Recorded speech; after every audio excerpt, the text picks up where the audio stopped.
Welcome to Baghdad, the capital of Iraq.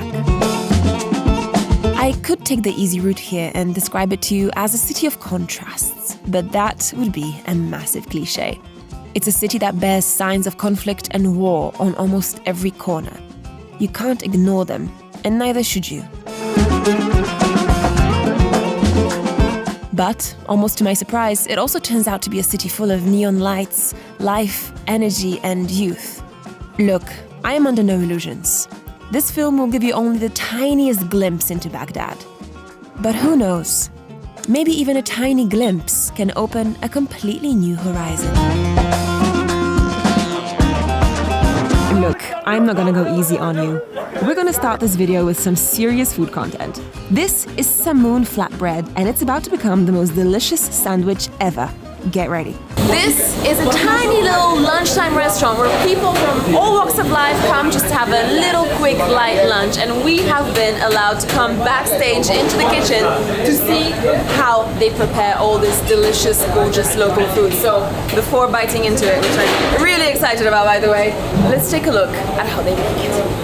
Freshly mashed hummus, flame-kissed aubergines, crispy and decadent falafel. Oh, just look at it. Topped with pickled veggies, this top-secret sauce, and our heavenly pockets are ready. Don't forget to grab a bottle of refreshing fermented milk to help digest it all. My name is Ali Faleh. Restaurant 1991 in here. But before this, 1956, I learned this on restaurant and university, finish economy. And what's your special food?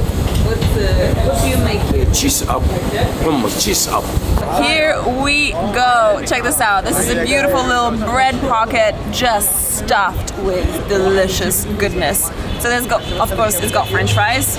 Of course, it's got eggplant. It's got fresh salad. It's got hummus and falafel. Oh my God, this is a vegetarian stream.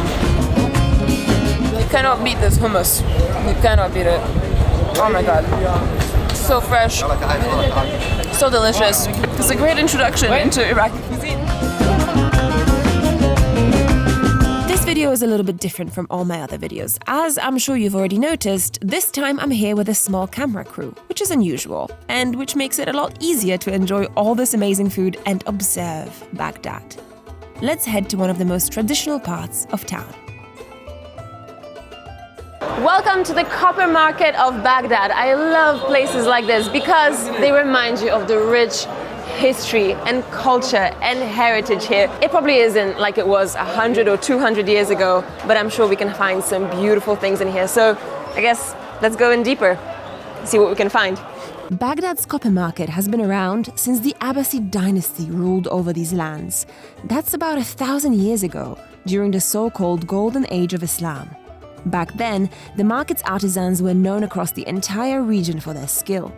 But the last decades have not been kind to Iraqi craftsmen. So this place looks a little bit empty, you know? There's only a few shops open.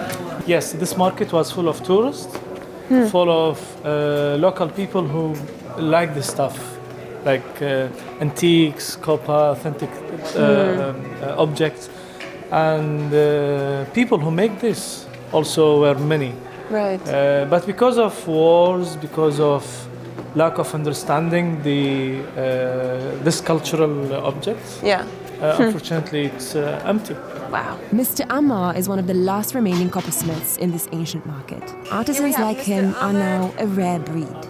أنا الحاج عامر عبد المحسن ابن سعيد ابن صالح ابن جواد الصفار. أنا هنا خامس شخص بهذا المحل. المحل صار له تقريبا يعني حسب ما قالوا اجدادنا ب 600 سنه، فوق 600 سنه المحل. يعني تعلمت من والدي صناعه دلال القهوه. والدي متعلمها من جدي، وجدي متعلمها من ابوه، وابوه متعلمها من ابوه الثاني. السوق على وشك الانقراض.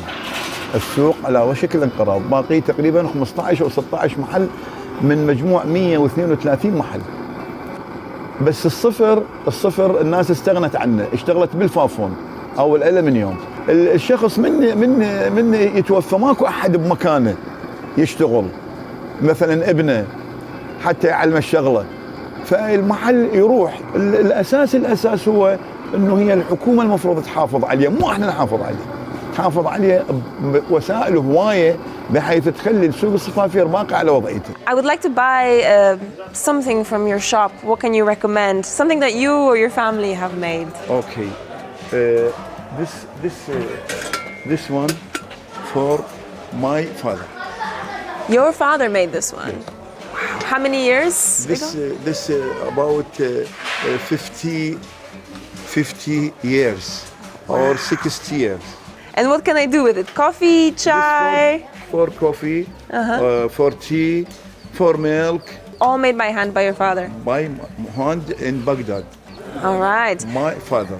The thing about souvenirs like these is that they're not just sort of random factory-made objects, right? They are, I like to think, pieces of someone's soul.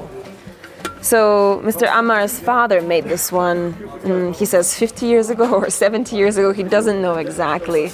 But in any case, there was once a man here who spent much of his life in this very shop, who studied how to make copper into beautiful objects and who spent most of his time doing that. And this is just a small part of his heritage. I don't know. I feel like this definitely beats a fridge magnet. You know what I mean? Just around the corner from here is a place that I've been wanting to see for years. And I can't quite believe I'm finally here. Baghdad has been on my bucket list for years, but it's not for any of the usual reasons. Actually, the main reason why I've wanted to visit Baghdad for such a long time is because I'm a total bookworm. Studied literature at university, I love books. And Baghdad has one of the oldest book markets in the entire world. There's a saying in the Middle East which goes like this: Cairo writes, Beirut prints, and Baghdad reads. The Al-Mutanabbi book market is one of the oldest of its kind in the world and has been attracting readers for centuries. The wars in Iraq have not been kind to culture, and the demand for books has plummeted over the last decades. A lot of the books that you see here today are textbooks for students, not necessarily literary masterpieces.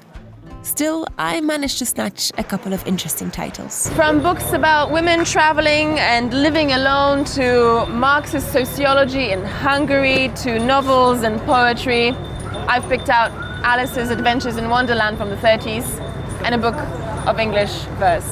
$3 for both? Not bad. So of course there's the market section of Market Street, but there's another spot right here where people from all different kinds of backgrounds come here to meet and discuss. It could be books, it could be ideas, it could be what happened to their aunt's brother's son. We'll never know.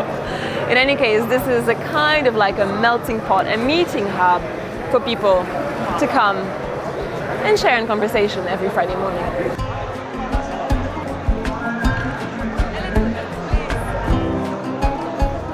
This cafe on the corner of the market looks pretty unassuming from the outside, but the moment you step inside, it's like the story of Baghdad unveiling in front of your eyes. Portraits of the city's greatest, snapshots of history, the poetry of living time, all sweetened with a cup of lime tea. It's super refreshing, almost like juice, right? That is the tea. See, I always put lemon and sugar in my chai to make it more like this. Yeah. But this is the real deal. This is the real one. Oh my god, this might just be my favorite chai in the world. But reality isn't always as sweet as tea. In 2007, a suicide car bomb went off just outside of the cafe, in the heart of the book market. It left a hole 3 meters deep in the pavement. In this one single attack, the cafe's owner lost 4 of his sons and 1 grandson. This too is the story of Baghdad.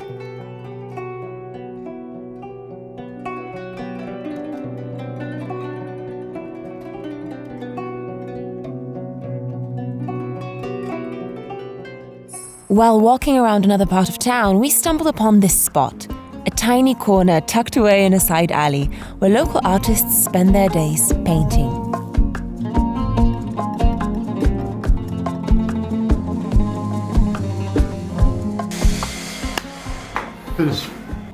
I bought this piece for $20, which made me wonder, With tourists few and far between, how do these artists even make a living?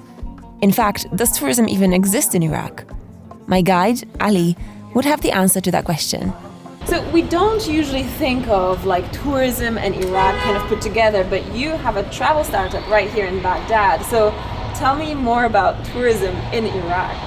Yeah, Iraq has been through a lot, struggled a lot with wars, with unstable situation, terrorism, stereotypes, a lot of things about Baghdad when you hear about Iraq in general. Me, myself, wanted to have a tour to Babylon and to Ur and to marshes and other many sites around Mesopotamia. I couldn't find any travel agency from Iraq take me there. So I thought it's like a problem, and this problem need to have a solution. And Ali's solution was to launch Iraq's first contemporary startup for travel. He began to negotiate with various ministries to open up Iraq's historic sites on weekends and started to organize trips for locals and foreigners to explore his country. Luckily for him and us, Iraq happened to launch a visa on arrival scheme for tourists after the Pope's visit in 2021. And in terms of marketing Iraq as a tourism destination, well, seems like social media had something to do with it. So people, they started to rethink about Iraq, not only what they hear from the media, but what they actually see from the social media.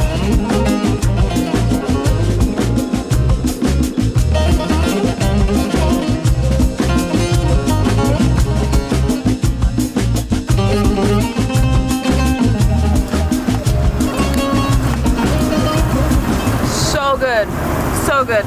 The thing about these juices is that here in some of the cities of the Middle East, they're so fresh and so cheap and so plentiful that, I could just go around the city drinking this all day. So delicious. And it's healthy, right? It's a healthy pleasure. I spent a while chatting with the owner of the stall in German, since he'd lived and worked in Europe for a few years. His story isn't that unusual for Iraq. Estimates say that about 15% of all Iraqis have left their country, either in search of better economic opportunities or fleeing war. Danke schön. Bitte schön. Bitte schön. Back when I was a school kid, I remember learning about ancient Iraq and ancient Mesopotamia. My textbooks described it as the cradle of civilization, nourished by the great rivers Tigris and Euphrates. And today, I can't believe I'm about to actually see and touch the river Tigris in real life. This is history on my finger. Pure history. How has the river changed since, the time that it was a great river? I mean, these days there's been some new developments of dams and things like that. Do you see those changes here in Baghdad? Of course, the level of the river is decreasing every year, every few years, because of other countries, the neighboring countries, building dams and not accepting going in direct negotiations and all of this politics. But also, there is lack of awareness of us, of Iraqi people.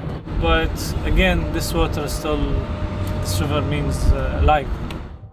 So I have to admit, it feels a little bit surreal to be right here, floating on a tiny little boat in the middle of the Tigris River. Writing, reading, culture, laws, all of this began here, right here, on these lands.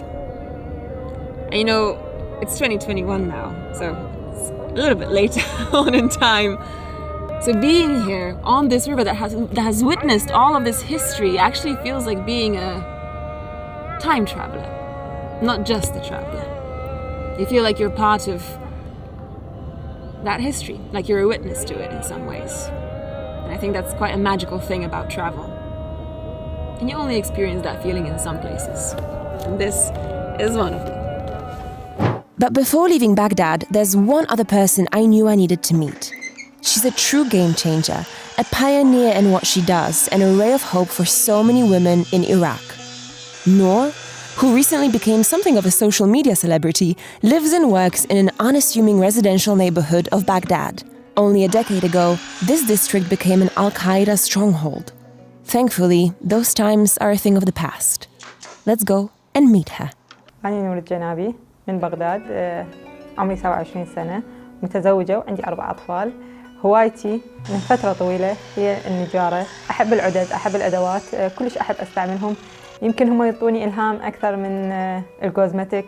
هي كهواية أنفذ بها بعض الأشياء البيتي، لحد ما مرة طلبت من عندي صديقتي إنه أشتغل لها بغرفة نومها. صبغت لها إياه وغيرت بديزاينها وميز تواليت، فكلش حبتها وهي كلش طلعت يعني.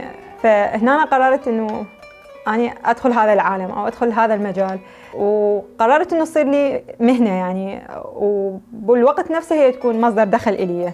فهنا حسيت إنه الشيء اللي أنا كنت حابة أسويه لنفسي والمستقبلي، واللي حابة إنه أثبت نفسي به، ففكرت إنه أنا أصير صاحبة محتوى، إنه أنزل مقاطع إنه العالم تعرف إنه أنا شغلي وهذه بنية تشتغل، ومقاطع صغيرة من شغلي أمنتجها بفيديو وأنزلها. ويا أول فيديوهات نزلتها يعني شوفت كمية طاقة إيجابية أعطوني إياها يعني المتابعين، كلش حلوة، كلش حبيت، كلش شجعوني إنه أنا أول محتوى يعني كبنية إنه بلدنا يعني كعراق يعني يقولون إنه مفيد، إنه دا يشجع البنات. And by doing that, Noor scored a bullseye. Some of her videos have gained millions of views on Instagram and TikTok, in Iraq and beyond, making Noor quite possibly the most famous female carpenter in the world. مجتمع كلش محافظ، من بيئة كلش محافظة على البنات خصوصي. لهم البنت يعني كلش صعب إنه تشتغل بوظيفة، يعني مو دا تنتهي المهنة مثلا. فمن دخلت يعني الغالبية يعني شلون قالوا إنه أنت ما حتنجحين، إنه أنت ما حتقدرين تستمرين، بس الحمد لله أنا قدرت يعني أنجح وقدرت أوصل. كمجتمع يعني هو ما حاربني إليه، بس سابقا هو كلش يعني ما متقبل هاي إنه بنية تشتغل هذه المهنة، لأنه هذه المهنة يعني هي كلش صعبة على البنات. بس أنا يمكن حبيتها لأنه هي هوايتي، أو لأنه أنا أحب هذه الأشياء. دا أحاول أوصل رسالة للبنات أو المجتمعنا، أو دا أحاول أغير فد نمطية حتى لو مهما كانت بسيطة بمجتمعنا. مو شرط إنه تشتغل نفس مهنتي، يعني أنا نجار، يجوز هي يعني هو أهم شيء الواحد يشتغل على نفسه، يطور قدراته هو، يطور مواهبه، الأشياء اللي يحبها هو. بس إحنا كمجتمع إحنا هواي يحارب البنية، يحاربها من كل النواحي، من ناحية إنه إذا طلعت بالشارع هو يحاربها. من تواجدت على السوشيال ميديا حاولت إنه أوصل رسالة، أنطي قوة للبنات يعني. طبعا هو الخشب يعني أنا أحسه بحد ذاته يعني هو شبه بالمعجزة، يعني هو قطعة ناخذها من شجرة، كل شيء نسويها، ننحتها ونقسمها ونفصلها ونرجع نجمعها بالشكل والستايل اللي احنا نريده. أحس الخشب شلون دا ينطي حياة، يعني دا ينطينا شيء، يعني شلون أحس أكو اتصال هيك روحاني إنه نقدر نحركه شلون ما نريد. فأحس إنه هو شلون دا يستجيب لهذا الاتصال. إن شاء الله على المدى القريب أفتح معمل إنه يكون غالبيته استاذة العمل نساء، وبنفس الوقت أفتح مدرسة تأهيلية لتأهيل البنات يعني والنساء. الأعمال يعني هي يمكن فريدة من نوعها بالنسبة للنساء، كخياطة، كنجارة، كصبغ، كدوشمة. وبالوقت نفسيته إنه معملي يعني حيكون إنه أوفر لهم فرص عمل، إنه واللي حابة تكون عندها هي مهنة إلها، فهذه بعد هذه إلها يعني. أحلامي على المدى البعيد إنه يكون اسمي براند عالمي ومنتجاتي براند عالمي، وأنافس شركة آيكيا.